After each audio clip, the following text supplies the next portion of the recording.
kasih Datuk Timbalan Yang di-Pertua. Saya mengucapkan tahniah kepada Yang Berhormat Menteri, Kabinet dan Kerajaan kerana ambil inisiatif menggubal rang undang-undang ini yang amat penting kerana menyentuh soal kedaulatan negara. Sebelum ini kita tidak ada akta seperti ini, jadi ini satu permulaan dan saya rasa ini langkah yang positif dan saya menyokong dalam hal ini. Tetapi Tuan Speaker, saya ada kekhawatiran, ada reservation berkenaan rang undang-undang ini. Keseluruhannya okey, tapi ada beberapa perkara saya ada khawatir dan perlu diteliti. Apakah kekhawatiran saya? Iaitu kepada Seksyen 4 berkenaan tafsiran. Di dalam Seksyen 4 itu ada subsection A, B dan C. Saya merujuk kepada subsection C.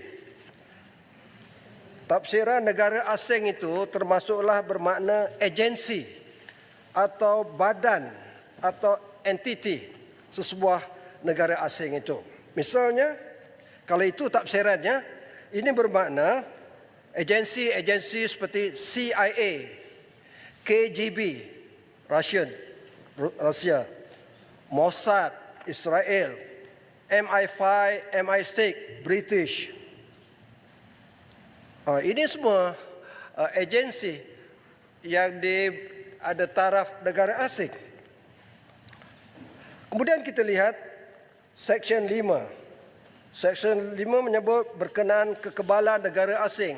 Kita kurniakan kekebalan kepada negara asing termasuk agensi-agensi ini yang melibatkan ketua negara, satu perkara, ketua kerajaan, kebal juga, dan agensi-agensi seperti yang saya sebut tadi, hendaklah menikmati kekebalan daripada bidang kuasa mahkamah dan tiada prosiding boleh dimulakan terhadap mereka oleh mana-mana pihak. Itu dalam Seksyen 5. Ini yang saya bimbang, Tuan Yang di-Pertua. Kemudian kita lihat pula Seksyen 10, iaitu had kekebalan dalam prosiding yang berhubung dengan tuntutan kecederaan. Maknanya banyak pengecualian. Kekebalan itu tak ada. Termasuklah yang dalam Seksyen 10 ini, sesuatu negara asing, sama ada ketua negara atau ketua kerajaan atau agensi-agensi, tidak kebal dalam mana-mana prosiding yang melibatkan prosiding kematian atau kecederaan diri. Yang kedua, kerosakan harta benda yang berlaku di Malaysia. Itu bagus. Tapi soal saya, bagaimanakah kalau kesalahan agensi-agensi seperti CIA, KGB, MI5, MI6 ini atau Mossad sekalipun, tak ada yang mati, tak ada harta, tetapi mereka melakukan kesalahan yang bersifat kesalahan gangguan politik pentadbiran negara. Contohnya banyak. Saya bagi satu contoh, agensi CIA menjatuhkan Presiden Soekarno Indonesia pada tahun 1965. Menjatuhkan Perdana Menteri Iran Mossadegh pada tahun 60-an. Menjatuhkan Perdana Menteri Morsi di Mesir. Menjatuhkan Muammar Gaddafi.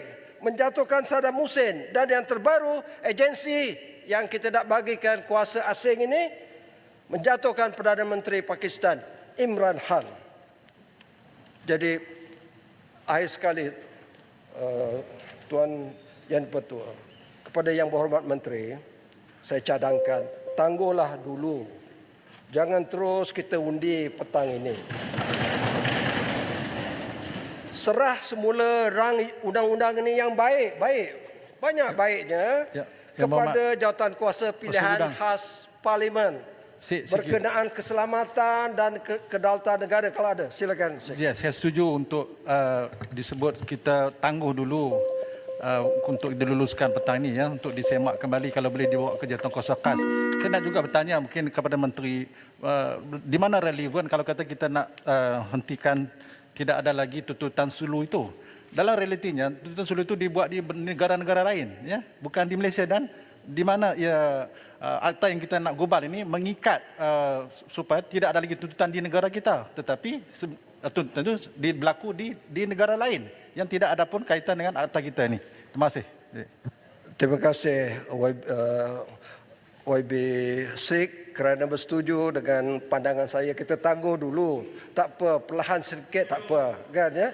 Dan kita galakkan perbahasan perbincangan awam di kalangan NGO, civil society, universiti, pakar-pakar, libatkan veteran ATM, Angkatan Tentera, veteran, ada intelijen, veteran, kita libatkan veteran-veteran polis, IGP kita yang lama, intelijen polis, special branch dan sebagainya, kita libatkan.